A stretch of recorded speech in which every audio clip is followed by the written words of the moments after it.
Kasih karunia dan damai sejahtera dari Tuhan Allah Bapa kita dan dari anaknya Tuhan Yesus Kristus menyertai kamu. Amin. Shalom, selamat pagi saudaraku. Lakukan semua pekerjaan hari ini untuk kemuliaan Tuhan. Di atas landasan firman-Nya yang saya bacakan dari kitab Ratapan 3 ayat 41. Tapi saya akan baca ayat 40 dan ayat 41. Demikian firman Tuhan. Marilah kita menyelidiki dan memeriksa hidup kita dan berpaling kepada Tuhan. Marilah kita mengangkat hati dan tangan kita kepada Allah di surga. Demikianlah firman Tuhan. Saudaraku yang terkasih, penulis kitab Ratapan ini, yaitu Yeremia, mengajak kita hari ini untuk menyelidiki dan memeriksa hidup kita. Apakah sudah benar dan sungguh-sungguh hidup berkenan di mata Tuhan? Dan bila kita sudah berkenan di mata Tuhan, hari ini juga kita diajak untuk mengangkat hati dan tangan kita kepada Allah di surga. Maksudnya adalah, yang pertama sekali kita melihat, supaya hidup kita yang sudah benar di mata Tuhan itu menyediakan hati kita sebagai tempat bersemayam Roh Kudus.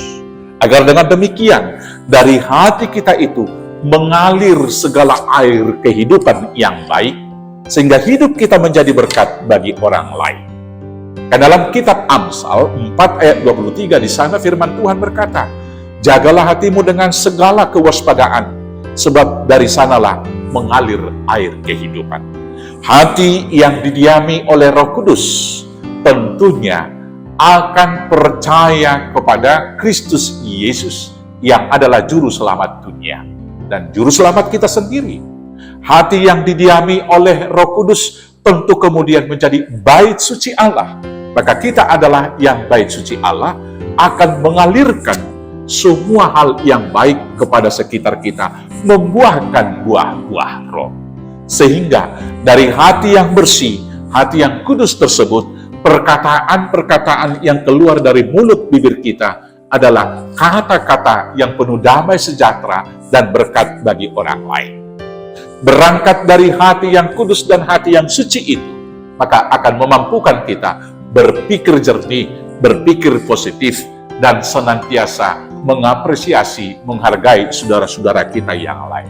Singkatnya, hati yang didiami oleh Roh Kudus adalah menjadi tempat untuk kemuliaan bagi Allah Bapa. Hati yang didiami oleh Roh Kudus akan menggerakkan seluruh tubuh kita melakukan segala hal yang baik, termasuk di sana, yaitu tangan kita bekerja untuk kemuliaan Tuhan. Tangan kita bekerja untuk mengolah kehidupan di dunia lebih baik. Tangan kita bekerja menolong orang-orang lain supaya mendapat sukacita dan berkat. Tangan kita bekerja dan diangkat ke atas untuk memuliakan Tuhan.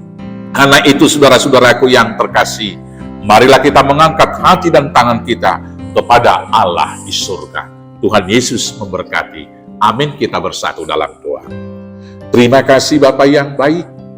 Kalau Tuhan masih memberi nafas hidup hingga di sini, maka Diamlah Roh Kudus dalam hati kami, agar kami dimampukan mengangkat hati dan tangan kami ke surga untuk memuliakan Tuhan.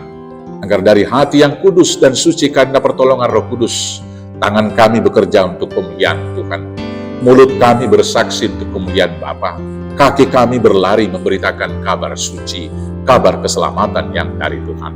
Terima kasih Bapa, pakai kami menjadi alat kemuliaan-Mu dalam hidup keseharian kami. Hanya dengan kuasa Yesus Kristus Tuhan Juru Selamat kami yang hidup. Amin. Selamat beraktivitas. Tuhan Yesus memberkati. Horas, horas, horas.